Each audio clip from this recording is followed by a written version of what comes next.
ভারপ্রাপ্ত সম্পাদক, দৈনিক ডেস্টিনি।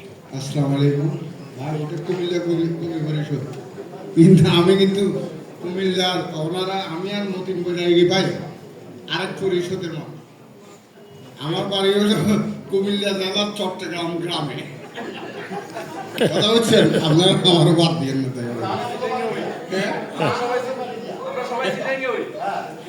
কুমিল্লা জেলার চট্টগ্রাম গ্রামে এবার আপনাদের সবাই আপনাদের রাজধানী ছোট করলাম। বৈরাগী ভাই হলো বরিশালের মানুষ, তা আমরা দুইজন বহিষ্কৃত আপনাদের গ্রামের মানুষ। সবাইকে শুভেচ্ছা, আসসালামু আলাইকুম। কুমিল্লা কবি পরিষদ আয়োজিত আজকে অনুষ্ঠানের সম্মানিত সভাপতি জনাব আব্দুল লতিফ, অনুষ্ঠানের সংগঠন প্রতিষ্ঠাতা আর মুজিব, আমার মঞ্চে আছেন আজকে অনুষ্ঠানের প্রধান অতিথি আমাদের অনেক সিনিয়র শ্রদ্ধেয় কবি মতিন বৈরাগী। অনেক মেধাবী মানুষ হওয়ার পরও বাংলা একাডেমি তাকে চোখে দেখে নেই। আজকে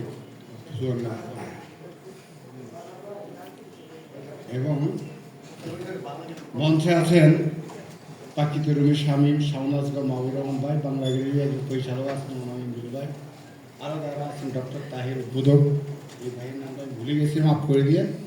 সামনে যারা আছে শুভেচ্ছা সবাইকে। কবিতা কবি পরিষদ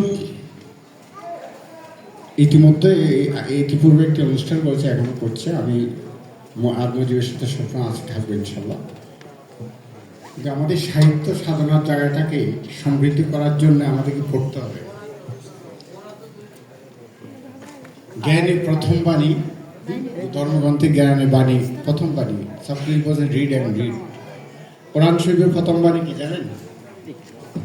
ইকরা বিসমি রাব্বিকাল্লাযী খালাক, খালাকাল ইনসানা মিন আলাক, ইকরা রাব্বুকাল আকরামুল্লাযী আল্লামা বিল কলম, আল্লামাল ইনসানা মা লাম ইয়ালাম। ইকরা পড়ো, কার নামে? ইকরা বিসমি রাব্বিকাল, তার নামে, রব্বিকাল্লাযী খালাক, যিনি মহাজগৎকে সৃষ্টি করেছেন। খলাকাল ইনসানা মিন আলাক, আলোচনা থেকে সৃষ্টি করেছেন। ইকরা রাব্বুকাল আকরামুল্লাযী আল্লামা বিল কলম, ফরশি প্রভুর নাম, যে কলমের শিক্ষার সাহায্যে তোমাকে জ্ঞান দান করেছে। জ্ঞান কি? আল্লামাল ইনসানা মা লাম ইয়ালাম, মানুষ যা জানতো না তাকে জানার নাম হচ্ছে জ্ঞান। মানুষ যা জানতো না তাকে জানার নাম জ্ঞান। আর জ্ঞান আমরা কেন অর্জন করতে হবে? জ্ঞানের অনেকগুলো বিষয় আছে। আমাদের অনুভবে জ্ঞান হয়, দেখাতে জ্ঞান হয়, জানাতে জ্ঞান হয়, শোনাতে জ্ঞান হয়।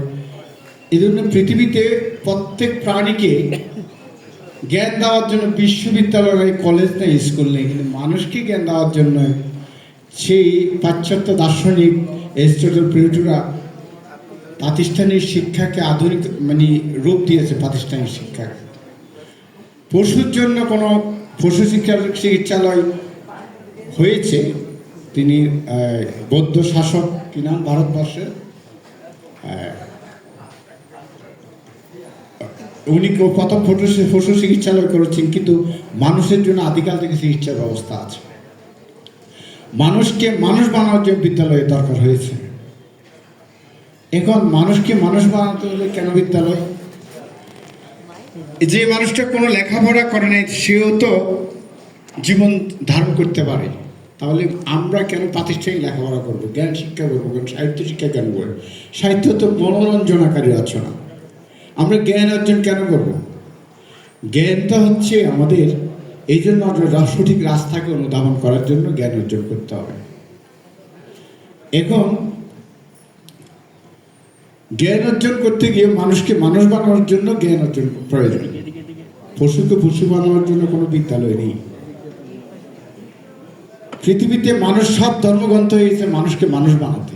সব ধার্মিক এবং মহাপুরুষরা এসেছেন মানুষকে মানুষ বানাতে। আর জ্ঞানীকে জ্ঞান প্রত্যেকের স্বয়ং। আপনাকে যখন একটা সাপ, যখন একটা কি বলে হরিণ, একটা বাঘ দেখে তাকে বলতে হয় না যে তাকে কি বলে, জ্ঞান দিতে হয় না। সে তার সৃষ্টিগত জ্ঞান আছে যে এটা তাকে খাবে, সে আত্মরক্ষার্থে চেষ্টা করে। এটা প্রাণীর ও পশুর একটা জ্ঞান আছে। ইঁদুরও একসময় গর্তে বসবাস করতো, মানুষও গর্তে বসবাস করতো। ইঁদুর আজও জ্ঞান না থাকার কারণে, পরিপূর্ণ জ্ঞান, বিবেকবোধে জ্ঞান না থাকার কারণে, চমৎকারিত্বে জ্ঞান না থাকার কারণে ইঁদুর এখনো গর্তে বসবাস করে। কিন্তু মানুষ এখন 10 তলা 100 তলা বানিয়েছে, বিমান বানিয়েছে তার মেধা প্রযুক্তি দিয়ে। আমাদের বাংলা ভাষাকে সমৃদ্ধ করতে, বিশেষ করে বাংলা ভাষা অভিধানে অনেকগুলো শব্দ সম্ভার রয়েছে, তার মধ্যে অনেকগুলো ভাষার বেশি শব্দ রয়েছে, অভিধানের কাজ কি? অভিধানের কাজ হলো শব্দের অর্থ দেওয়া, উৎপত্তি উৎস দেওয়া, পারিভাষিক অর্থ দেওয়া। অনেকগুলা শব্দে অনেকগুলা ভাষার শব্দ বাংলা ভাষায় রয়েছে। কেন জানেন? বাংলা ভাষায় আরবি শব্দ রয়েছে 1338 খ্রিস্টাব্দ থেকে। আপনারা যদি ওখানে জট পাতান আর কথা বলা যাবে না। আর 1338 খ্রিস্টাব্দ থেকে 1526 খ্রিস্টাব্দ পর্যন্ত রাষ্ট্রভাষা ছিল আরবি সুলতানি শাসন আমলে। 1526 খ্রিস্টাব্দ থেকে রাষ্ট্রভাষা ছিল ফার্সি। 1857 সাল পর্যন্ত, 1661 সম্ভবত 1861 পর্যন্ত, তখন 72 সাল পর্যন্ত রাষ্ট্রভাষা ছিল ফার্সি। তখন অনেকগুলো ফার্সি শব্দ বাংলা ভাষা অভিধানের নিজস্ব শব্দ হিসাবে পরিগণিত হয়েছে। এইভাবে পর্তুগিজ শব্দ এসেছে, সংস্কৃতি শব্দ এসেছে। সংস্কৃতি ভাষাকে সবাই বাংলা একাডেমিতে বলতেছে তর্ষণ শব্দ, তর্ষণ না, সংস্কৃতি তত্ত্ব বই আসছে ফার্সি ভাষা থেকে। যেমন সংস্কৃতি ভাষা বন্দে মাতরম, ওটা ফার্সি ভাষার শব্দ। আরিয়ানরা তাদেরকে মানে, আরানিয়া মানে ইরানিরা। বাংলা ভাষার পূর্বপুরুষ, সংস্কৃতি ভাষার পূর্বপুরুষ হচ্ছে ইন্দো ইউরোপীয়, ইন্দো ইরানীয়রা পূর্বপুরুষ হচ্ছে ইন্দো ইউরোপীয়। তাহলে বাংলা সংস্কৃতি কেমনি মৌলিক মানে তৎসম হয়? এটা হলো একটা ভাষাগত সংস্কৃতি ছাপিয়ে দেওয়ার জন্য সাম্রাজ্য, এটা একটা ষড়যন্ত্র। এই কারণেই আমাদেরকে বাংলা ভাষার পরিপূর্ণতা অর্জন করতে হলে, বাংলা ভাষার অভিধানে যেসব ভাষার ভালো জ্ঞান অর্জন করতে, ভালো লেখা করতে হলে বাংলা ভাষার অভিধানে যেসব বিদেশি, বিশেষ করে আরবি, ফার্সি ও ইংরেজি, 200 বছর ইংরেজ শাসন করার কারণে প্রচুর ইংরেজি শব্দ বাংলা ভাষার অভিধানে এসেছে। এই ভাষাগুলোর মৌলিক জ্ঞান সম্পর্কে আপনার ধারণা থাকতে হবে। ওনাদের বাংলা একাডেমি ওদিন যে সম্পাদনা করে এক হিন্দু ভদ্র ছেলে, তাকে জিজ্ঞেস করলাম এটা সম্পাদনা, উনি পরিচয় দেওয়ার পরে উনি বললো যে অভিধান। তো আমি বাংলা একাডেমি অভিধান কী হলো? অভিধানের শব্দ অর্থ নয়, উৎপত্তি উৎস নয়। ঈদের অর্থ লেগছে মুসলমানদের কি জানি ধর্মীয় উৎসব, ঈদের শব্দ এটাকে অর্থ। অনেকগুলো অর্থ ওনাকে দিয়ে দিয়ে দিয়েছে, আমি পিএইচকে দেখা দিলাম। এগুলো কি অভিধান অর্থ? এগুলো কি অভিধানের অর্থ হয়? বাংলা ভাষার মৌলিক শব্দ থাকতে হয়। ঈদের শব্দ হলো ঈদ মানে শাব্দিকতা, আনন্দ, উৎসব, সুগন্ধিকার। পারিভাষিক অর্থ হলো মুসলমানদের ধর্মীয় উৎসব। আপনি অনেকগুলো আরবি ফার্সি শব্দের অর্থ দিতে পারেননি, কারণ এখানে আমাদেরকে এই জায়গাটাতে শক্তিশালী জায়গায় আমাদেরকে ধারস্থ হতে হবে, যেখানে যে ভাষার পাণ্ডিত্যের লোকদেরকে এখানে আনতে হবে বাংলা ভাষায়। এই কারণে আমাদেরকে অনেক বেশি পড়তে হবে, অনেক বেশি জানতে হবে। যারা মনে করেন যে আরবি ভাষাগুলোকে খাসি করে দিয়া বলদ বানাইয়া বাংলা ভাষাকে শুদ্ধ করবেন, নো, প্রমিত বানানোর নামে বাংলা আরবি শব্দগুলোকে তৎসম তদ্ভব বানাইয়া এগুলোকে নষ্ট করা হয়েছে। এগুলো অধিকার নাই, মৌলিক জায়গার মধ্যে হাত দেওয়ার অধিকার নেই। 1937 সালে হরপ্রসাদ শাস্ত্রী অনেক বাংলা একাডেমির পরিষদ ঢাকা বিশ্ববিদ্যালয় তখনকার অনেকে বিচরণ করা মিলে, ফেরদৌস খান অনেকে মিলে রবীন্দ্রনাথ অনুমোদন দিয়েছে, একটা বানান দিতে দিয়েছিল। সেখানে সেই কাজটা না করে আকাম করেছে শামসুজ্জামান খান সাহেবেরা। তো সুতরাং আমাদেরকে জ্ঞানের জায়গাটাকে বিতর্ক সৃষ্টি না করে জ্ঞানকে, এত বছর লক্ষ বছর থেকে বাংলা একাডেমি যে বানান দিতে ছিল এটাকে ভুল ছিল, রশিয়ার দিকে লেখা। আর ইংরেজি যে শব্দটা ভীষণ ওয়াই আছে দীর্ঘমাত্রা, আরবি যে শব্দটা ভাষার 2 মাত্রায় ওয়াই আছে, 3 মাত্রা আছে, এটা অবশ্যই দীর্ঘ দিরেক্ট, নাহলে অর্থ বিকৃত হবে। এটা সংশোধনের অধিকার কেউ কাউকে দেয়নি। আপনি দেখেন ঈদ 2 আলিম মত, ঈদ যদি বলেন 2 আলিম মত, এটা অর্থ হলো আনন্দ উৎসব, সুগন্ধিকার, মুসলমানদের ধর্মীয় উৎসব। আর যদি ঈদ রসিকার দিয়ে লেখেন তখন 1 মাত্রা হয়, 1 আলিম মত। এটা অর্থ হলো বহু গেলে ঈদ, মহিলাদের ঋতুকালীন সময়, এর বহু বছর ঈদ। শহীদ দীর্ঘজাতি লিখতে হবে, দীর্ঘমাত্রা। এটা রশিয়ার বানানোর কোনো সুযোগ নাই, এগুলো জ্ঞান অন্ধত্ব মূর্খতা।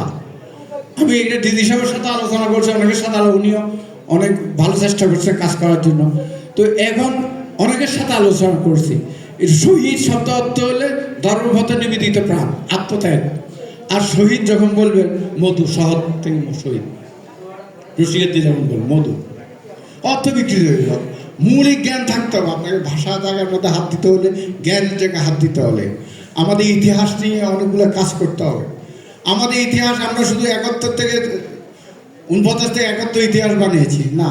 যে সরকার যায় সে সরকারের দলীয় এজেন্ডা নিয়ে ইতিহাস বানানো, এটা হতে পারে না একটা জাতি ইতিহাস। মানুষের উৎপত্তি যদি পৃথিবীতে 750 কোটি বছর হয়, মানুষের উৎপত্তি যদি 750 কোটি বছর, সরি পৃথিবীর উৎপত্তি 750 কোটি বছর হয়, মানুষের উৎপত্তি কে বলছে 10 লক্ষ বছর, কে বলছে 8 লক্ষ বছর, 12 লক্ষ, বিভিন্ন মতবিরোধ আছে। বাঙালি জাতিরও তখন হিন্দ নামে এক ব্যক্তি ছিল, হিন্দ নামে, আজকে কথা বললে আমি একটু মোড অফ হয়ে যাব। হিন্দ নামে এক ব্যক্তি ছিল, নূহ আলাইহিস সালাম, যাকে নূহ আলাইহিস সালাম স্বীকার করে সব ধর্মে। সব ধর্মে নূহ আলাইহিস সালামকে স্বীকার করা হয়, আদমকে স্বীকার করা হয়। আদমকে বাংলা ভাষা, আদমকে মুসলমান ভাষায় আদম হাওয়া বলা হয়, এমন খ্রিস্টানদের ভাষায় এদেন ঈদ বলা হয়, হিন্দুদের ভাষায় মনু শতরূপা বলা হয়। এখন এই ব্যক্তিকে সবাই স্বীকার করেন, পৃথিবীর প্রথম মানব। সব ধর্মাবলম্বীরা স্বীকার করেন, বিভিন্ন ভিন্ন নামে স্বীকার করেন। যদি স্বীকার করা হয়, সে হিন্দু ধর্ম অনুপাতে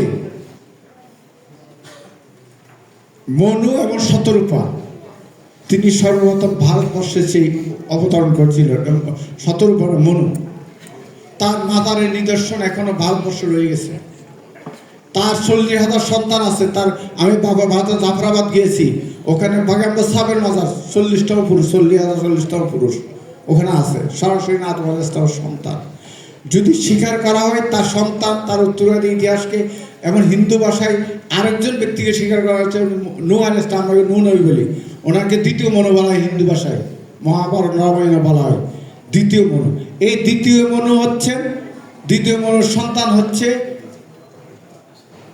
এখানে হিন সিন, একজন নামে সিন্ধু সভ্যতা করে, একজন হিন থেকে হিন, ইংরেজরা হিনকে ইন বানাতে পারে না বলে আই দিয়ে এটা শুরু করছে, এইচ উচ্চারণ করতে পারে না বলে ইন্ডিয়া বানাচ্ছে হিন্দিয়াকে, হিন থেকে হিন্দিয়াকে ইন্ডিয়া বানাইছে।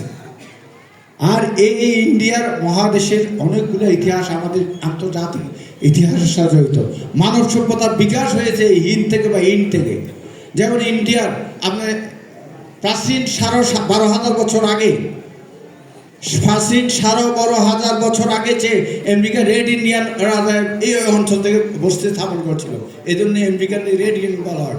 15 শতকে যে কলম্বাস আমেরিকা আবিষ্কারের কথা বলেন, তিনি দখল করতে গিয়েছিলেন, তিনি আমেরিকা আবিষ্কার করতে যাননি।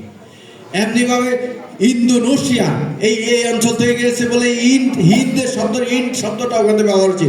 ইন্দো চীন এখান থেকে গেছে বলে ব্যবহার হচ্ছে। পৃথিবীর অনেক দেশ, আমার 170টা বই আছে মানব সভ্যতার ইতিহাসে, 170টা। আমার একটা বই আছে ইতিহাস নিয়ে 46টা বই আছে, একটা বই আছে মানব সভ্যতা উৎপত্তি ও ভারতবর্ষ থেকে।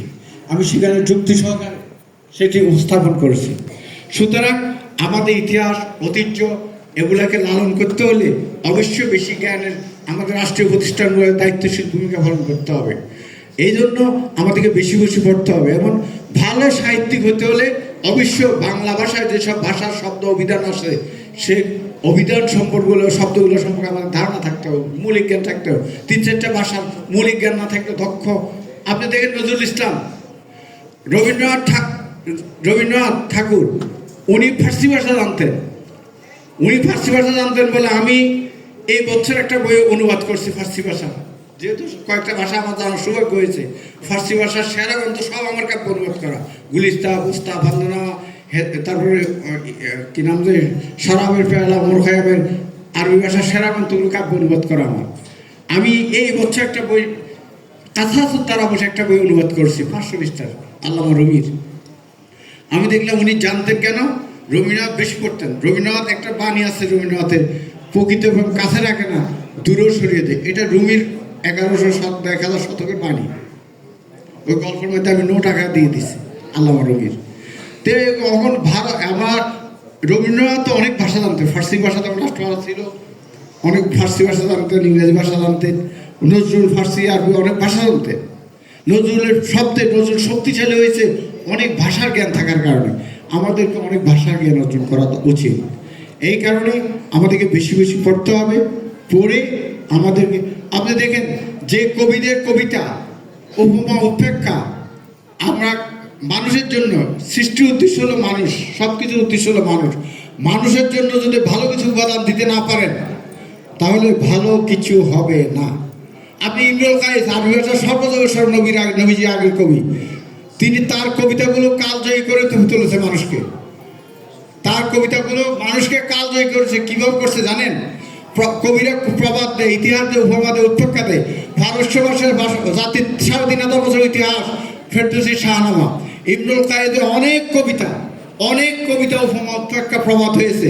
যেমন আমরা বলি না, যেমন রাজা তেমন প্রজা, এটা ইমরুল কায়েসের কবিতা। আর নাসু আলা দিন মুলকে, তোমার ভিতরে যা আসবে তা বের হবে, ভালো হোক খারাপ হোক, এটা ইমরুল কায়েসের কবিতা। আর নাস কুল্লু এনাইন এতালাফাজ বিমা ফি। সুতরাং আমাদেরকে অনেক বেশি পড়তে হবে। মহাজ্ঞানী যারা অমর হয়েছে তারা অনেক বেশি পড়েছে। আমরা যারা সাহিত্য চর্চা করে আজকে পড়তে চাই না, এটা ঠিক না। অনেক বেশি পড়া উচিত। এই কারণে আমাদেরকে জানতে হবে, পড়তে হবে, ইতিহাসের জ্ঞান জানতে হবে। বাঙালি জাতি ইতিহাসকে বানাবে যে আমরা হাতের মুঠির মধ্যে, চারাগুলির মধ্যে 20 বছরের মধ্যে। বাঙালি জাতি 10 লক্ষ বছর ইতিহাস আছে। সে 60 কোটি বছর আগে বাংলা পদ্মাবতের নির্দেশে ওখানে বাঙালি জাতির ভূতাত্ত্বিক ইতিহাস আছে রাজশাহী অঞ্চলের, আমরা জানি না, আমাদেরকে জানতে দেওয়া হয় না। আমাদের ইতিহাসবিদেরা এখনো 1857 সালের স্বাধীনতা সংগ্রামকে বিজয়ী বিদ্রোহ বলে। ইংরেজরা বিদ্রোহ বলে গেছে, আমরা বলি ওটা ছিল স্বাধীনতা যুদ্ধ। প্রত্যেকটা পৃথিবীর, আমার এই ভাইয়ের সাথে, আমার আজগর ভাইয়ের সাথে আমি একটু যোগ করতে চাই। শাহনাজ আজগর ভাইয়ের সাথে পৃথিবীর অনেক রাজা কবি ছিলেন। শেষ মোগল সম্রাট বাহাদুর শাহ জাফর, आई बदनसीब बहादुर शाह तुम शहंशाह भी था हिंदुस्तान का, लेकिन 2 हाथ जमीन ते जमीन के कब्र के लिए नहीं मिला, কবি ছিলেন। আল্লামা ইকবাল মুসলিম লীগের নিখিল ভারতের সভাপতি ছিলেন 4 বছর। হুসিমিং কবি ছিলেন, রাষ্ট্রনায়ক। মাও সেতুং কবি ছিলেন। জহিরুদ্দিন বাবর কবি ছিলেন। আমার পৃথিবীর অনেক বিখ্যাত। আলাউদ্দিন হোসেন শাহ কবি ছিলেন। গিয়াসউদ্দিন আজম শাহ কবি ছিলেন, নাম জানেন? গিয়াসউদ্দিন আজম শাহ বাংলা এরশাদ কবি। তো আমাদের সে ভালো কবি ছিলেন এরশাদ না।